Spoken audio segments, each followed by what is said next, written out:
हमारे व्यस्त जीवन में ईश्वर की आवाज़। आजकल प्रायः अधिकांश लोग महंगे और कुछ बहुत ही महंगे मोबाइल और कीमती गैजेट्स रखते हैं और इनकी कीमत लाखों और हज़ारों में होती है। जैसे एप्पल फ़ोन रखना एक अलग स्टेटस माना जाता है। महंगे मोबाइल तो रखे हैं, पर क्या इनका उपयोग जानते हैं? महंगे गैजेट्स रखना कोई बात नहीं, लेकिन क्या उनकी उपयोगिता और उनके प्रयोग का उन्हें पता है? वे पूरे डिवाइस में से 1 या 2% ही उसका उपयोग या सदुपयोग जानते हैं। इसलिए महंगे साधन जुटा लेना काफ़ी नहीं है, उनकी समझ जरूरी है, बोध जरूरी है। कैसे उपयोग करें, सदुपयोग करें, कैसे इसकी ऊंचाई और असली उपयोगिता जानें, ये जरूरी है। आज हम इस पर विशेष चिंतन करें। सामान्य काल का दूसरा रविवार 14 जनवरी 2024। पहला पाठ सामुएल का पहला ग्रंथ अध्याय 3 पद संख्याएं 3 से 10 और 19। दूसरा पाठ कुरिन्थियों के नाम संत पौलुस का पहला पत्र अध्याय 6 पद संख्याएं 13 से 15 तथा 17 से 20 तक, और संत यूहन्ना का सुसमाचार अध्याय 1 पद संख्याएं 35 से 42 तक। जिस तरह से लोग महंगे गैजेट्स रखते हैं पर उपयोग करना नहीं जानते, आज के दूसरे पाठ में संत पौलुस कुरिन्थियों को लिखते हैं कि हमारे शरीर रूपी साधन किस तरह से बड़ा उपयोगी और मूल्यवान है। हमारा शरीर साधन है, औजार है, माध्यम है। हम उसका किस तरह से उपयोगिता जानते हैं। शरीर हमारी बाहरी आकृति है, हम इसका सदुपयोग सीखें।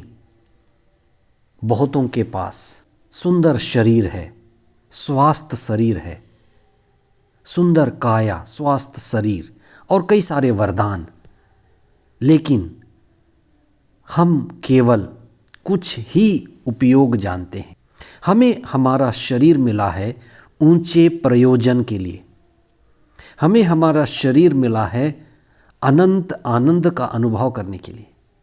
हमें हमारा शरीर मिला है अनंत मुक्ति का अनुभव करने के लिए, सत्य की खोज करने के लिए, प्रेम में बढ़ने के लिए, ईश्वर से संयुक्त होने के लिए।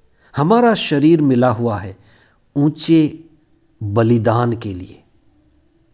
रोमियों को लिखते हुए संत पौलुस अध्याय 12 पद संख्या 1 में लिखते हैं कि हम अपने शरीर को योग्य बलिदान की तरह प्रभु को समर्पित करें।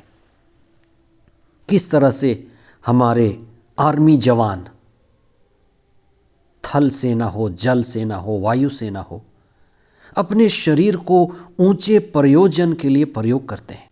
हम सभी भी ऊंचे उठने के लिए अपने शरीर और अपने मन का उपयोग करें। संत पौलुस हमें सिखाते हैं कि हमें अपने शरीर की उपयोगिता मालूम होनी है और ये शरीर हमारे ऊंचे प्रयोजन के लिए है। वासना, कामना और तृष्णा से बचें, ये हमें नीचे गिराते हैं और इसके लिए शरीर नहीं मिला हुआ है।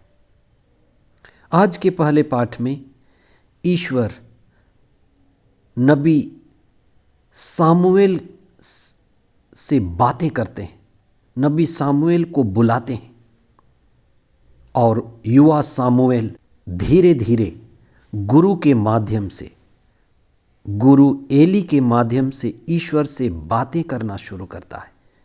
फिर ईश्वर के गहरे रहस्यों को जानना शुरू करता है। वह प्रभु को समर्पित युवा था।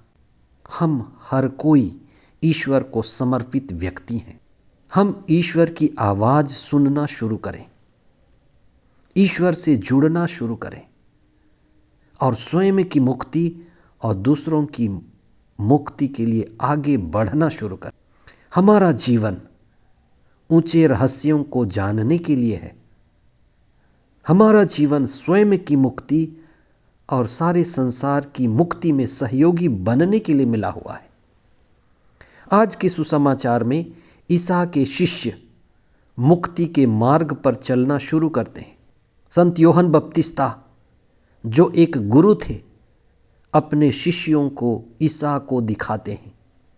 गुरु एक माध्यम होता है जो ईश्वर और शिष्य के बीच में कड़ी होता है, सीढ़ी होता है, जोड़ होता है।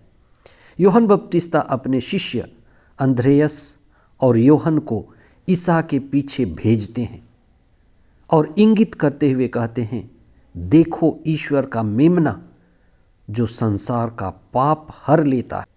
हर एक गुरु का यही काम है, हर एक माता पिता का भी यही काम है, हर एक ईश्वर अनुभव व्यक्ति का भी यही काम है कि दूसरों को दिखाएं कि ईश्वर कहाँ मिलेंगे, कि ईश्वर कहाँ रहते हैं, कि हम किसके पीछे चलें। ईसा सबसे शक्तिशाली माध्यम बने। उनकी शिक्षा, उनका जीवन दुख भोग और मृत्यु और पुनरुत्थान हमें शुद्ध करता है। ईसा का बलिदान एक माध्यम बना और हर मसीही को, हर एक प्रभु भक्त को, ईश्वर भक्त को बलिदान के रास्ते पर चलना है। ईसा के द्वारा, उनकी शिक्षा के द्वारा, उनकी आत्मा के द्वारा हम ऊंचे प्रयोजन को पाते हैं, जीवन को शुद्ध, निष्कलंक और पवित्र बनाते हैं और मुक्ति की दिशा में बढ़ते हैं। हम रोज ये प्रार्थना करते हैं, देखो ईश्वर का मेमना जो संसार का पाप हर लेता है। आज का दिन हमारे लिए अपने आप को मुक्ति की दिशा में बढ़ाने का दिन हो, ईश्वर को चुनने का दिन हो, ईश्वर के साथ संयुक्त होने का दिन हो, कि हम ईश्वर का निवास स्थान पा सकें, जैसे यूहन्ना और अंद्रयास ने प्रभु को पाया और अपने भाई पेतरुस को दिखाया। हम प्रभु को पाएं, प्रभु के आनंद में जिएं, प्रभु के प्रांगण में रहें और उन्नति करते जाएं। आध्यात्मिक उन्नति, चेतना में और आत्मा में उन्नति करते जाएं। आमीन।